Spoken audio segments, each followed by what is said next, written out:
we've got lots of people have been talking to me. Lots of people talking about the talk we're going to give this afternoon. Oh, I must go this afternoon, so I hope they're online. Because lots of people wanted to come to this talk. I'm going to start off by reading a poem to introduce you. And it's because a lot of what we're talking about, I think, is how to define words. Now, there's a poem written in 1881 called In the Slave by Gerard Manley Hopkins. Has anybody ever heard of him? And it ends, I won't read the whole thing, it ends, what would the world be once bereft of wet and of wildness? Let them be left, oh let them be left wildness and wet. Long live the weeds and the wilderness yet. I think you think the names of the sensibility about these words has changed so much. You think of weeds, and you think of wilderness, and how the way we think about wilderness has changed so much over the centuries. And we've now got Katharina coming from an area in North America where there was what she thought of as just wilderness. It wasn't a complicated thing. And coming to Australia to do a PhD at the University of Queensland, and then having to deal with really difficult concepts that we in Australia have been trying to grapple with. And my conversations with her have shown just how deeply she's been thinking. I'm so glad that she can now share some of that thinking with us this afternoon. Well, thank you for that introduction, Stephen. That pretty well encapsulated. Veronica's telling me to put it here. All right. That pretty well encapsulated what the journey's been so far. So before beginning, I would first like to acknowledge country. We are very lucky to be meeting here today on Larrakia country, and I'd like to pay my respects to elders past, present, and emerging. So as Stephen was saying, I'm from the Pacific Northwest, specifically Kalapuya country, and grew up on a small 10-acre farm where we had llamas and we're planting pine trees, and I was taking care of a vegetable garden. So I spent most of my time outdoors and spent most of my recreational time in the Pacific Northwest. So a lot of the landscapes looked like this.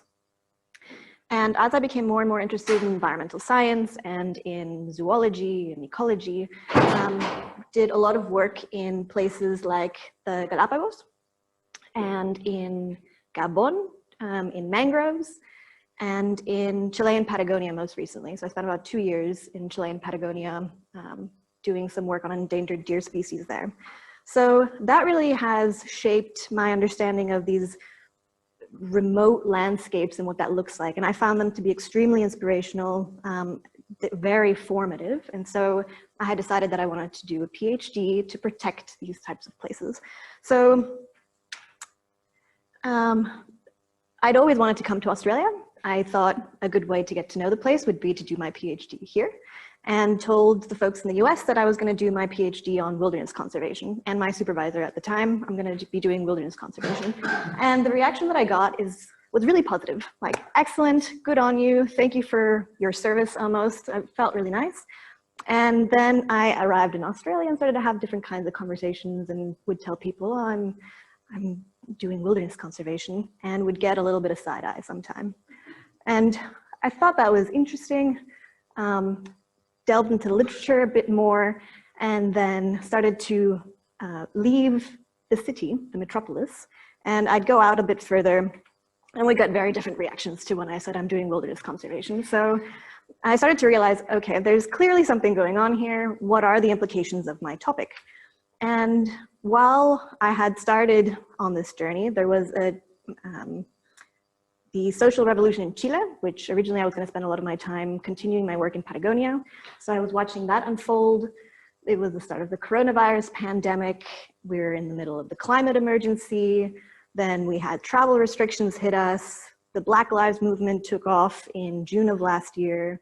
On a personal note, the fires in Oregon last year at the time were catastrophic. This year is, the area being burned is even greater, and we haven't even really entered the full fire season yet. And we also had a lot of civil unrest, not only in the United States, but in many, many other countries. So while this was happening, I was continually thinking about my PhD project and just started to realize that this is a demonstration of our social ecological systems effectively burning to the ground, and really started to question several topics around this. So in the face of climate change, what is an undisturbed or ecologically intact system? What are the implications of fake news? Whose voices are being heard? Who's being left out? Travel restrictions, it becomes quite, you become quite aware of your privileges in a different way. And then the danger of polarization, this idea of overthrowing oppression and systemic racism, systemic issues. And with the virus, a degraded human nature connection, there is now just, these events were really starting to force me to question a lot of the assumptions that I was making before. And I started to turn to a different kind of literature for guidance and for advice almost, because I was grappling with all of these new questions, and started to look to indigenous and decolonization literature. And that includes a variety of different books that I had been reading. It's not only these, but I went into the gray literature, I'd been to webinars, festivals, community, just talking to everyone that I could, and started to come across these new concepts, which are new to me, of voice and interconnectedness and reciprocity and different ways of knowing. So when I then try to apply this to the wilderness concept, my background was, I only saw the good things about it. It lowers extinction risk, it sequesters carbon, it can provide ecosystem services. There's a psycho-spiritual connection. In some areas you're culturally, like the United States, there's a cultural identity with wilderness. And put that to the side. And then also was then very keenly aware of kind of the dark side of wilderness, and that it's colonial roots. It has been used in an oppressive fashion. It's elitist. It's kind of at the root of issues like fortress conservation. So I was trying to basically balance these two issues. And I don't know if it's going to work for you guys, but if you take your finger and you kind of cover the white space in between the black and the white, it all turns gray. Is that working for you? Optical illusion? Yes. So I have been living in the gray space for a while, and am now really trying to take this new knowledge and this new lens and apply it to what I say, what I do, how I think. And so now I'm trying to achieve quote unquote wilderness conservation, and consider that the best apology is change behavior. So here we go. My supervisors are Hugh Possingham at the University of Queensland and Katie Moon, who's a social scientist at UNSW. And I have a slew of advisors helping me. Stephen is one of them, so he's been guiding me through the weeds. So thank you for that. And what I'd like to show you now is how I'm starting to kind of question and query the wilderness topic through the PhD process. So the reason this is relevant today is that the post-2020 global biodiversity framework, for the first time in international policy, specifically states that their aim is to retain most of the existing and intact wilderness areas left on Earth. What does that mean? What are the implications? This is now a top-down global policy issue. So if we're thinking about this from the top-down level, here we have one interpretation of what wilderness is. It's the areas that have been, that are free of particular anthropogenic pressures. So we don't have roads, we don't have industry, we don't have cities. And what you're left with when you do this overlaying are blue areas. There is your wilderness, right? But what this effectively does is render the landscape two-dimensional. It's either wilderness or it's everything else. And the difficulty behind that is that really what we're looking at in a landscape is the effect of different drivers. So where, what areas do we access? Where do we live? What resources do we use? It's kind of a reflection of that. And beyond that, what's really driving those things is a social biophysical interaction. What do we value? Where does our culture tell us to go? Kind of what are our practices? And then also, what is the climate? You know, is there a seasonality issue? Or is it raining half of the year so we don't go to a particular place? And so that's the social ecological interaction that's driving drivers that then is reflected in the landscape. So let's just unpack kind of some of the issues of a two-dimensional lens to wilderness. One, from an ecological perspective or a conservation perspective, it takes all of these different types of ecosystems and it bunches them together into blue. So Amazonia is the exact same as the middle of Sahara, which is the exact same as your Arctic tundra. That makes it a bit difficult then if you're trying to come up with different conservation targets for, well, for anything really. The other assumption is that these blue areas are then relatively intact. And relative would be everything that's not wilderness. But if you then have a regional perspective and you zoom in, you'll start to realize that depending on the pressures that are there, it may or may not be as intact as you would have assumed. Additionally, and this has been the case for a long, long time, people live in wilderness areas and for millennia.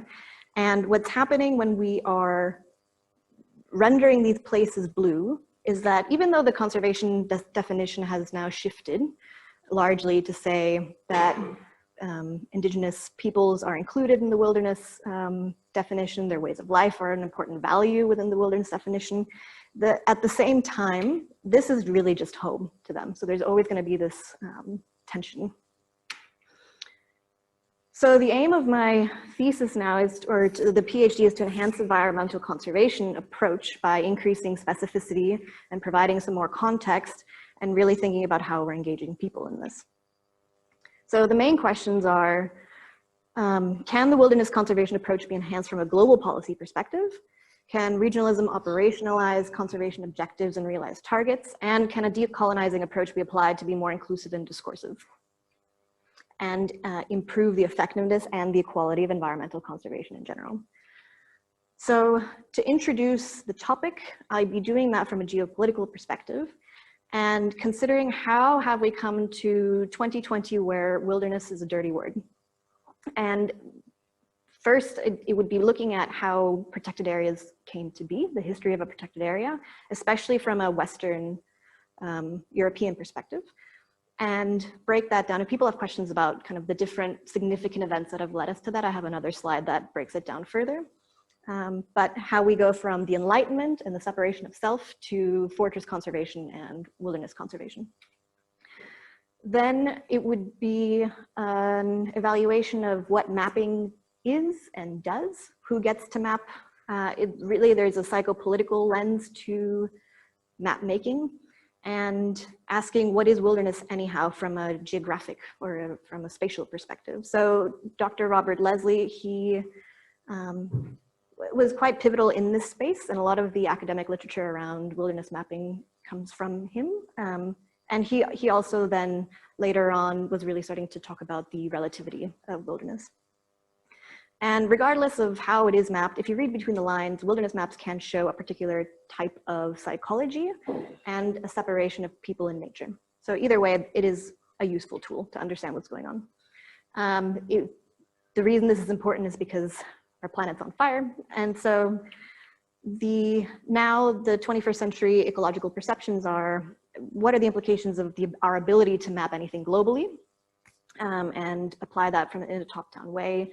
What are the assumptions of the wilderness continuum? And then can something like wilderness be redefined the way, or reclaimed the way other words have been? So the first, or the second chapter is really picking on the global biodiversity framework and wondering from a policy perspective, how can we make wilderness mean something that might be a little bit more useful? So this paper, Stephen's on this paper as well, we were looking at the forms of wilderness and implication for global environmental policy. So what we did to illustrate some of our points here was take different layers that are relevant to the conservation space, one of them is carbon, and said, okay, let's take one of those global renditions that classifies an area as wilderness and look at the carbon distribution within that. Then we also included species richness. And thirdly, this is an anthropogenic factor, is remoteness. How far are these places from any settlement that's 50,000 people or greater? And what we came up with is this combination and these forms of wilderness where you can have areas that are high in biodiversity, low in carbon, well, I don't know, actually, high in biodiversity, high in carbon, and really remote, or they're high in both and right next to settlement. There are some areas that are right next to settlement and have no real ecological value. So really what this is effectively doing is just filling in the blue spaces with something to start to talk about the fact that these areas all hold different values within them.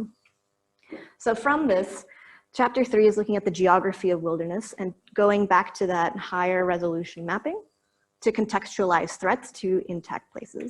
And so I've chosen Chilean Patagonia to do this because it is, as you can see, the blue here, a lot of it is blue. And in Chile by itself, it's considered to be a pristine area. So that word is used a lot to describe Patagonia. And what I'd be doing here is doing something quite similar to the human footprint. It's going to be cumulative pressure mapping, but using local data at a higher resolution and see what comes out. Does it remain blue like this effectively? And I'll be doing this for the land and sea. So that's something that's usually not quite done, but when it comes to accessibility, some areas that might be really remote from a terrestrial perspective, if you take a boat, is right there. Well, let's just leave planes out of the conversation for now. So from here, I am now delving into the very exciting socioecology of wilderness, and I'm discussing the fact that this construct is not universally shared and has consequences for how conservation itself is then perceived and practiced, whether or not it's considered to be something effective or something that's actually not effective. And I'm very lucky to be COVID trapped in Australia because this is a really great place to be doing this because of the fact that it is a very contentious, or let's say the debate is very lively here. So wilderness in Australia. When I had I had arrived to Australia, to Brisbane. That was my first introduction to Australia. So my idea of what Australia was Brisbane and Kath and Kim.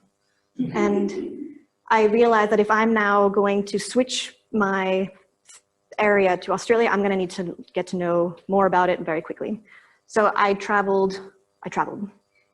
I've driven all of these places, stopped at different areas, talked to different people, read the signs, went to national parks, was really trying to kind of gauge the pulse of what the landscape looks like, you know, and even for a country, because it was country is a concept that was very familiar to me. I'd never heard about it until I came here.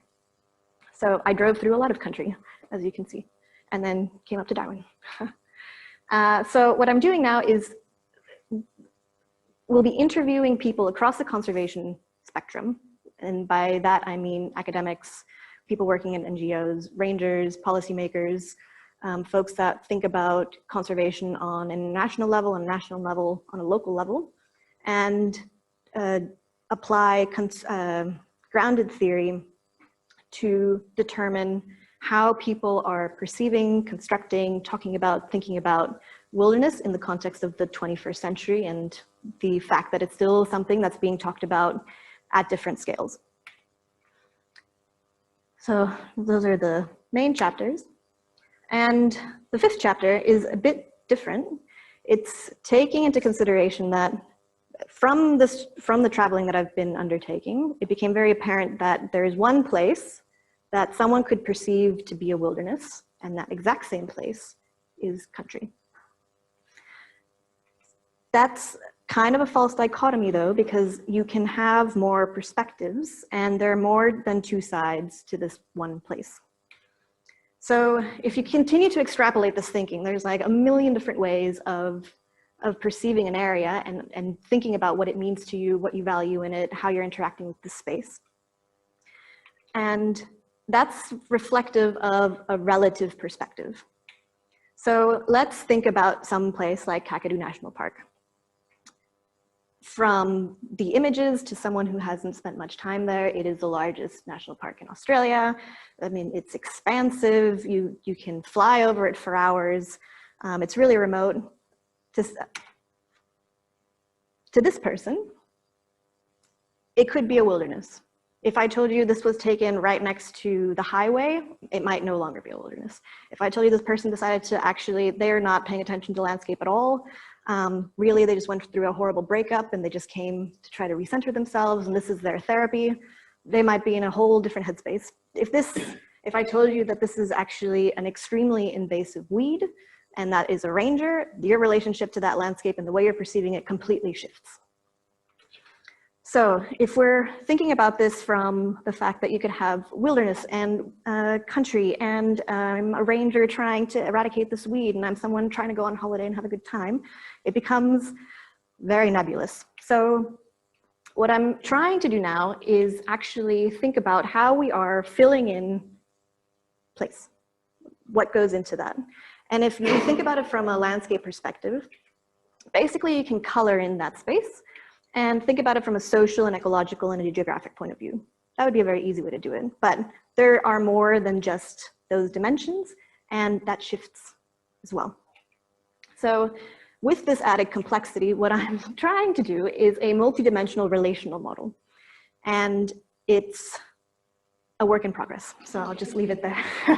Effectively, it's really trying to think in a way where there isn't a hierarchy to how people perceive it. It's something that can move. It's something that might be static for some. There are different dimensions, different axes, different points of interest. Well, I don't think this really pertains to you guys. This was part of my mid-candidature. So yeah, I'll leave it there. And if you have any questions, please send them my way.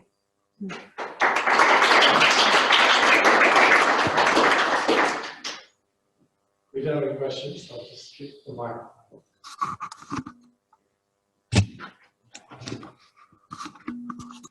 I don't know if there's also a way to see people Just online. talking to Mia now.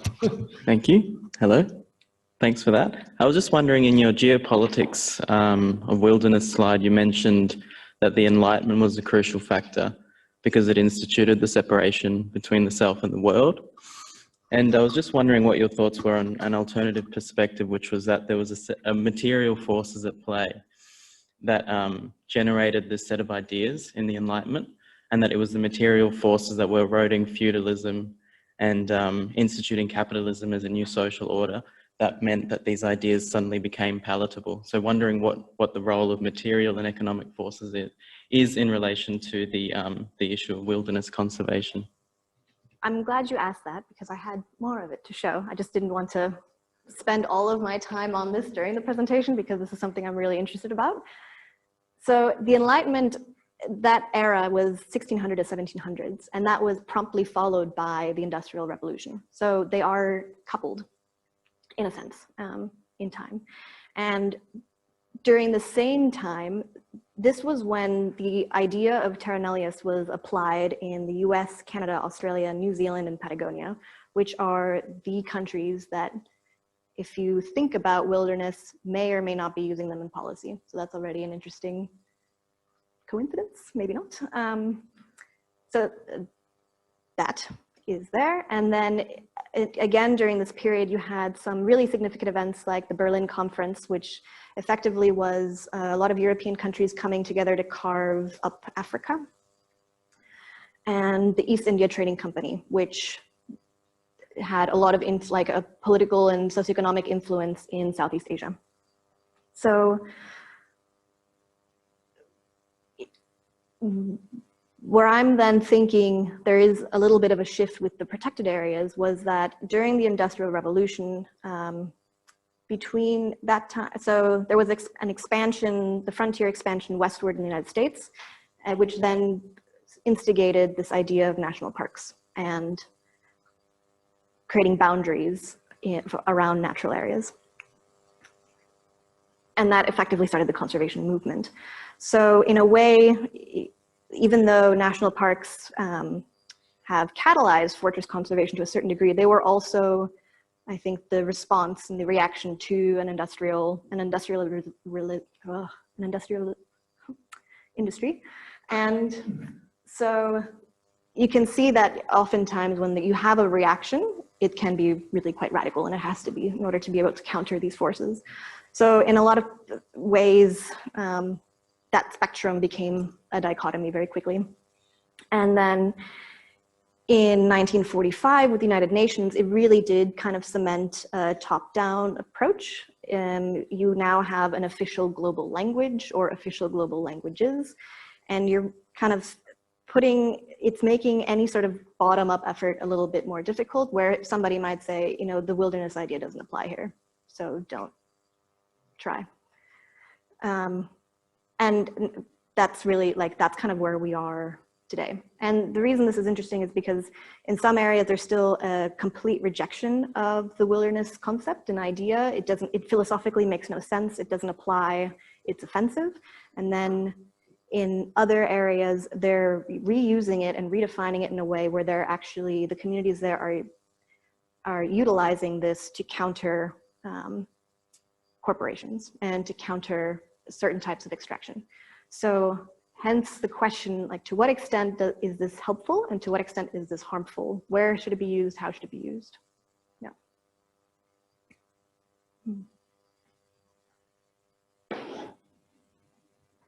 Is that where you see the multi-dimensional model coming into play to inform, like, where and when that term is helpful? Yeah, so the question was, to anybody out there listening, was whether or not that's the role of the multidimensional model to determine whether or not it's helpful or harmful. And it is the case, yeah, to some degree, but it's also to pick apart. If somebody says they respond to wilderness or they accept wilderness, it's like, well, to what degree, what aspects of that are you saying yes to? So it takes a lot of those Likert scales, for example, where it's between 1 and 10, how much do you agree, how much do you disagree? Like, is there a way to describe this where you're now coupling context and value and location, and also showcasing that this can change? So my relationship with wilderness has changed between 2 years ago and today.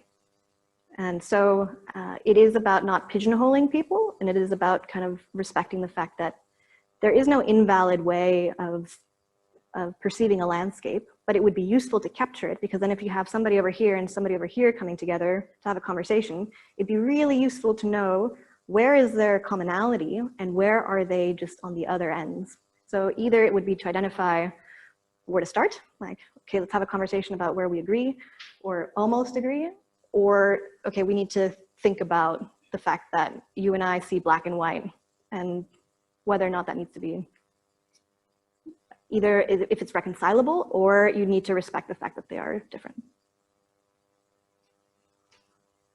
Any questions, Tim? Oh, Jay? I have to admit I'm biased because I work on water, but it seems to me that wilderness is a very terrestrial concept. And that the reason I say that is because I was thinking about the wilderness that I'm familiar with and the concept of wild rivers. And it's very easy to define what a wild river is. It's a river that has never been dammed or had its flow regimes altered. And so it becomes a lot easier when you move into the freshwater, inland ecosystems, I guess. Whereas it seems to me the terrestrial sphere is a much harder, much more complex, which I guess is what you've just told us. Anyway, it's just throwing it out there that if you narrow down to certain ecosystems, you know, would you see differences? Would you expect to see differences? Yeah, well, that's why the multidimensionality, I keep coming back to this relational idea of like how you're actually thinking about what is reacting to what else.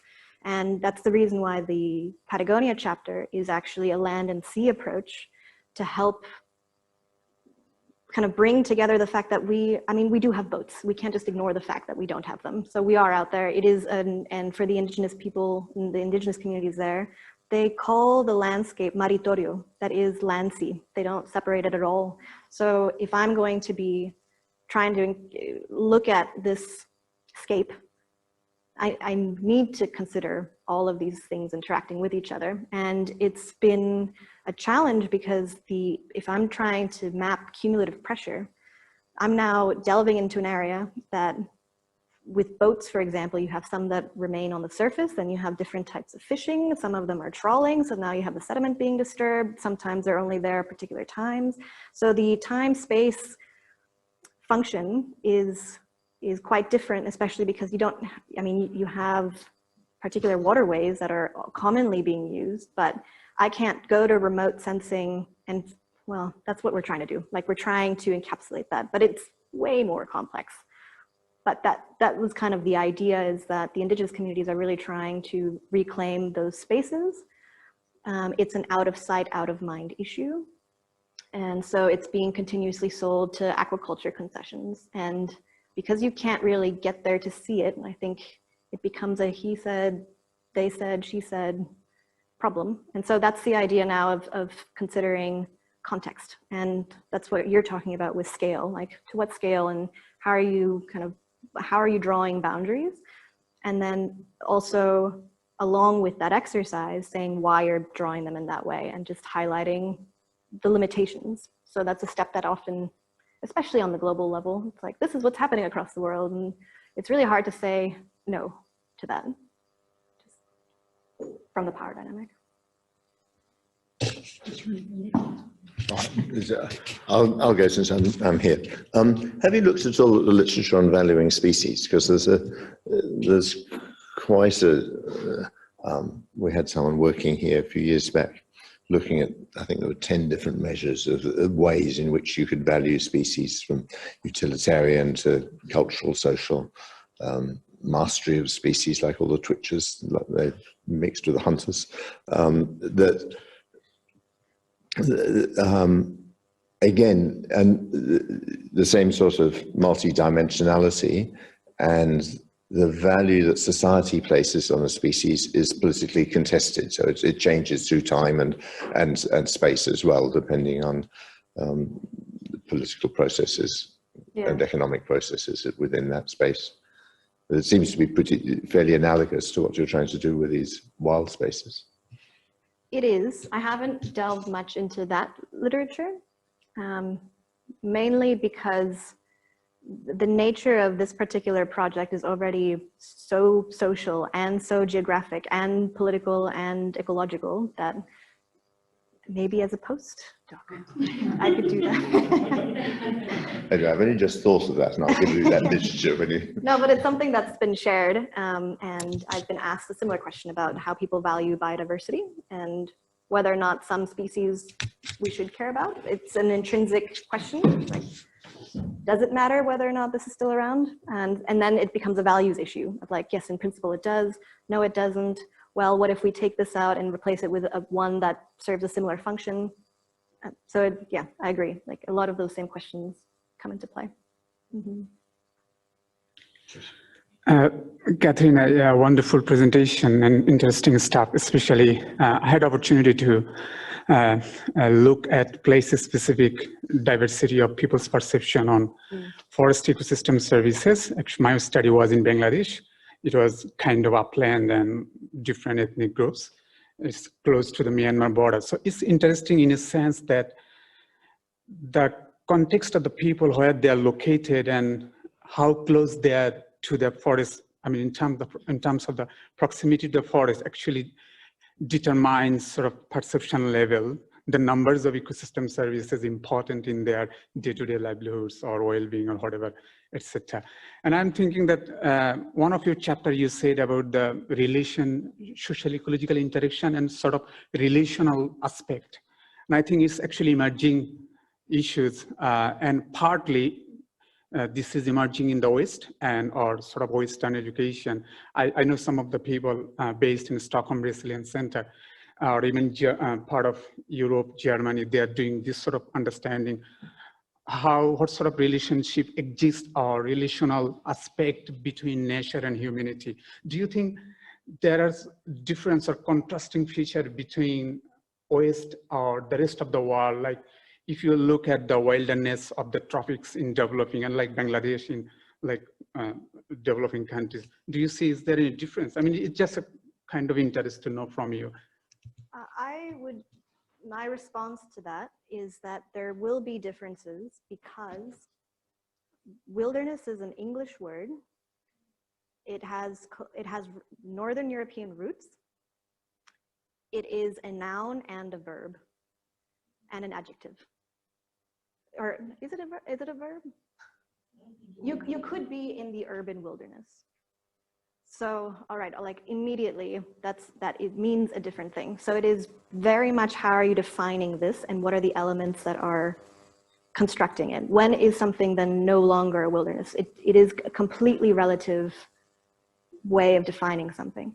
So when I went to Chile and was doing, I was doing pilot interviews, which at the time it was to determine acceptability of change in regards to development. So do you want further development? What kinds of opportunities do you want? What is acceptable? A new mine, better roads? Because oftentimes people said, well, we don't want more people here, but we want a better road. It's like, hate to break it to you, but more people will come.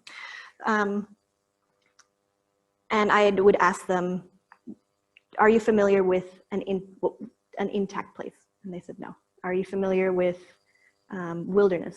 Well, I couldn't even, that's the thing, I couldn't even say wilderness. If we have it in global policy and then you turn around to try and affect your global policy in a particular country where the word doesn't exist and you use 5 proxy terms to kind of create a picture, that's already difficult. And then I went to the ICCB conference in Malaysia and met Katie Moon, who's now my supervisor. And at the time, she gave me that side eye look of like, what are you doing with your topic? And I tried it then in Borneo with a ranger who spoke very good English. We got along really well. And I tried to ask him, what do you call the places of forest that you don't go to?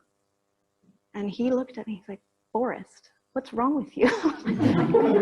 So philosophically, sometimes there isn't a separation, and other times they do have names. They're sacred, they're taboo. There are different ways of incorporating this. And then again, with some of the top-down approaches, we have roadless areas, then there's low impact areas, wilderness areas. What are we talking about? Like, what's good, what's better? Ideally, you'd have biodiversity flourishing in the middle of a city. So like, what is feasible? What is attainable? And then how do you best communicate that in a way that is not oppressing the people who live there? Because that's the irony of all those spots, is that if you take the indigenous lands map that came from Stephen and colleagues, there is a huge overlap between the indigenous places and wilderness. And philosophically, those don't coincide very well. So what's next? Yeah. Sorry, I think about this a lot. I guess if I could follow up with that conversation. So how do you actually define wilderness in contemporary conservation science? You know, because I've been thinking indigenous people have been living in this landscape for so long. And if you call that it's wilderness, people will be upset. So luckily, the conservation folks have thought about this. And so they included indigenous people in the wilderness definition. But what the wilderness definition now mostly is, and it changes depending on what paper you're looking at, but it's areas that are least affected, least impacted, least modified. It is a qualifier. You can define that effectively however you want. You'll enrage some people, others will agree with you. There is no standard definition. The last of the wild is 10,000 kilometer areas or greater. I asked some of them, like, how did you come up with that number? And they decided that was a good number. Okay. But then, you know, there are implications to it, or it changes the narrative in a particular way. So there is no real definition. And when I have a conversation with someone, the topic of my PhD effectively changes, because to some audiences, wilderness means something. I know I'm going to get a certain response. I might get funding for it because, like, that deserves a round of applause. And other places, it reminds them of a genocide that took place. So I have personally stopped using it. I think ideologically, I'm still trying to determine how to use this to counter a neoliberal consumerist approach, because there is still the fact that there is an expansion happening here. And how can the power dynamics switch so that the places that this is, the people who live in the places this is most affecting get to have penultimate say. Ideally, they wouldn't have to, it wouldn't be a discussion. Like, they lay down the rules, because the places we're trying to protect, they've been doing that, or they've been living in a way that's causing it to look like what we're trying to protect. So it's, you might as well just do as they do, and then think about how that can change your own practices. That's my personal opinion, but yeah, I suppose I'll just leave it there.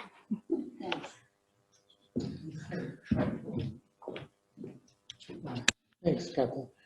Have you considered land tenure or land certainty in indigenous area as a conservation indicator? Because where I'm from in Mexico, the more indigenous people own forests, the more preserved it is. And I think it's very important to consider that that relationships. And I have a big problem with the term wilderness. Today could be considered a spearhead for resource grab in areas that are actually with population, and give the excuse to remove people before the resources grab come after. It happened here with cakadoos, and Yeah. we would be surprised that that term is probably not the right one to me personally, but. That's kind of the difficulty, is also where it's something that is legitimized in policy at the decision-making table. Who gets to decide land tenure? That's an extremely important factor. This is also coupled, or it has implications to human rights, to sustainable development. In Australia, by and in itself, Tassie has a very different relationship with the wilderness idea, with the World Heritage, the Tasmanian Wilderness World Heritage. New South Wales has a wilderness policy. It reads differently than South Australia. And New South Wales has no mention of people whatsoever. South Australia does kind of, there is wording that includes people in their definition, but their policies that still remain. You come to the Northern Territory, that's not a thing. It did show up in the map. So yeah, it's a very philosophical issue that has real implications. So that's where it gets tricky. And yeah, I don't know how to, well, we'll see. Yeah. Any more questions? Yes, Keller, hang on. I've just been thinking a lot about this really thought-provoking presentation. I really enjoyed it.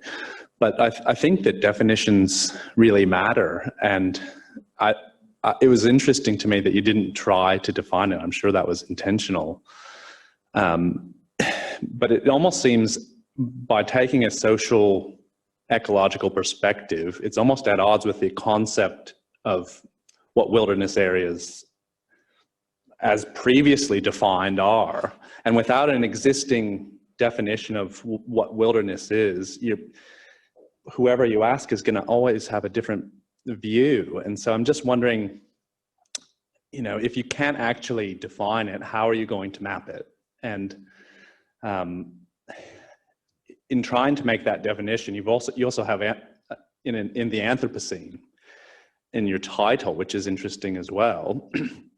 And a lot of points of reference that I would consider wilderness are pre-Anthropocene, pre-industrial era points of reference. And that to me is a clear, that's often what we use in biodiversity conservation as points of reference for managing environments, are pre-industrial era conditions.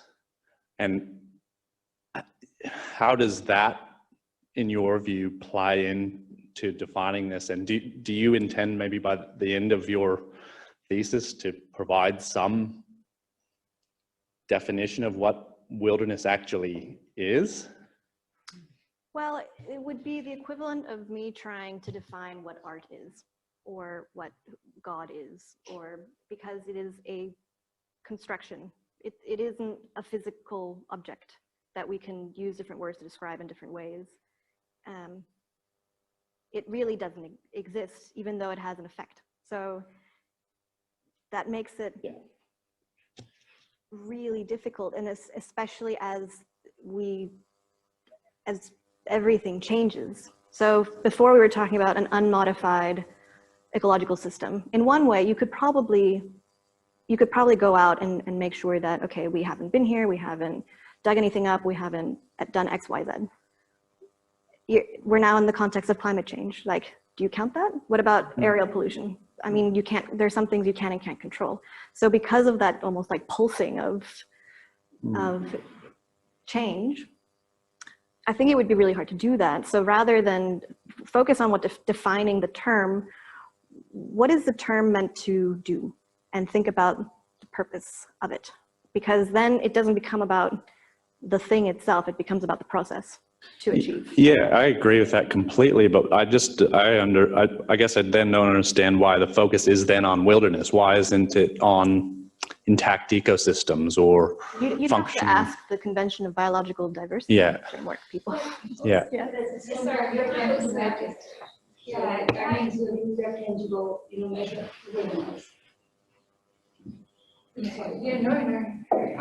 I think it's interesting because you've chosen specifically to use the word wilderness, which is a colonial, dreamy state that many children grow up thinking of what wilderness is. And I guess at the end of the day, there has to be some sort of baseline, and you're talking about ecological, but then again, that's value driven as well. So if you put that same concept onto somebody who values the connectivity of an ecosystem or the interaction as good or positive, then they will connect it to the definition of wilderness.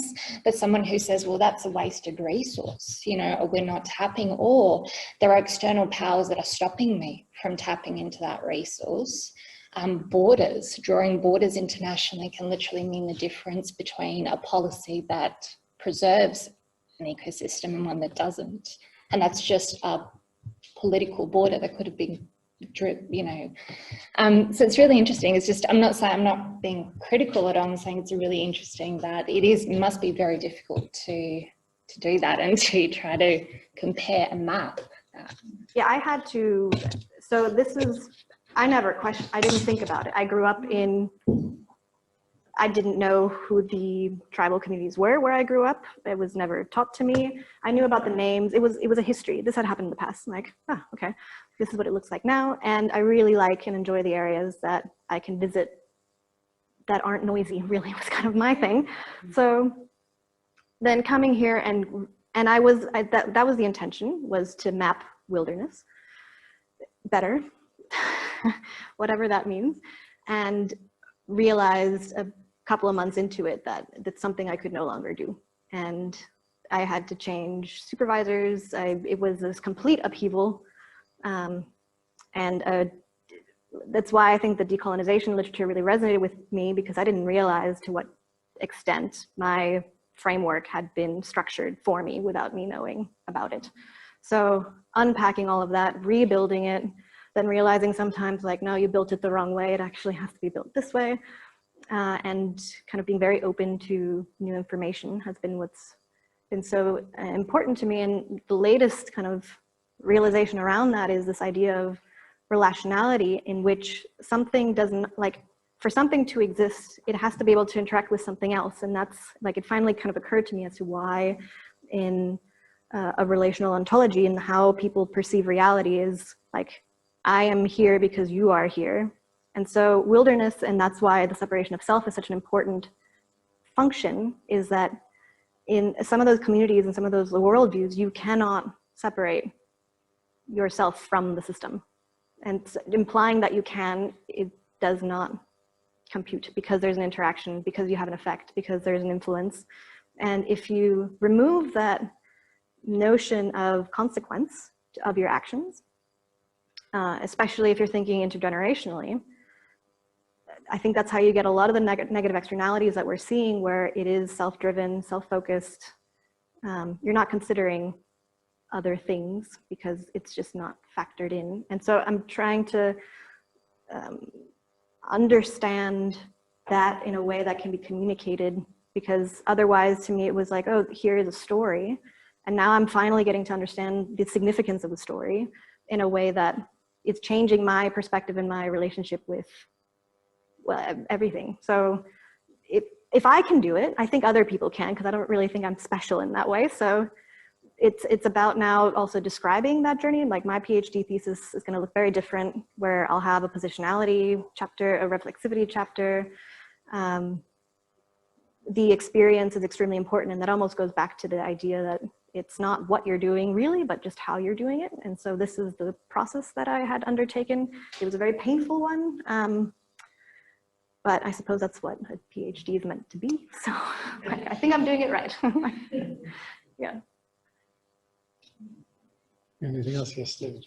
Have you you've looked at New South Wales and South Australian legislation and Tasmania. Have you looked internationally at how you've got all these countries that have signed on to the CBD, have signed on to that statement that they're going to protect wilderness? Many of them were colonized or were colonizers. How are they defining it as a national level, these parties to the convention? So that's what's fun, is that it is then relative to the context. So for example, Iceland, their buffer or their area is maybe, I'm not sure if this is right, but just bear with me. It might be 5 kilometers square. Like Iceland's small, their wilderness area, relatively intact, but unmodified area, is also going to be small. So you take the United States, where you have just like these huge landscapes, and then Iceland in their policy defines wilderness different. Finland is interesting because they specifically talk about I forget the name of the community that lives there. The Sami. Swami, or, yeah. The wilderness definition states it has very little to do with this idea of like untrammeled, where man is only a visitor, blah, blah. It is only about protecting the ways of life of the Swami people. Like that is what that policy is meant to do, because they need space and they need a whole, like access to all these different areas that need to be unobstructed to them. So that's why like different areas are defining it very differently. Where it becomes problematic is when you have a place like in this, that's why I'm using Australia, is you have unresolved tensions, and that word instigates very, very different reactions and legitimacy depending on where you are. So Finland seems to have it relatively together, maybe not. I thought Australia was doing really great when I first came here, because I'd never heard an acknowledgement of country or of traditional owners before in my life. So I was like, oh wow, this is really advanced. And then started to understand that like there's just a lot still happening here. So there are just different echelons and thresholds, and different countries have different histories. And that was the attempt at the Forms of Wilderness paper, was just to start that dialogue and open up just enough to say, this needs to be context specific. And there is no right answer or solution. Maybe, not that I'm aware of.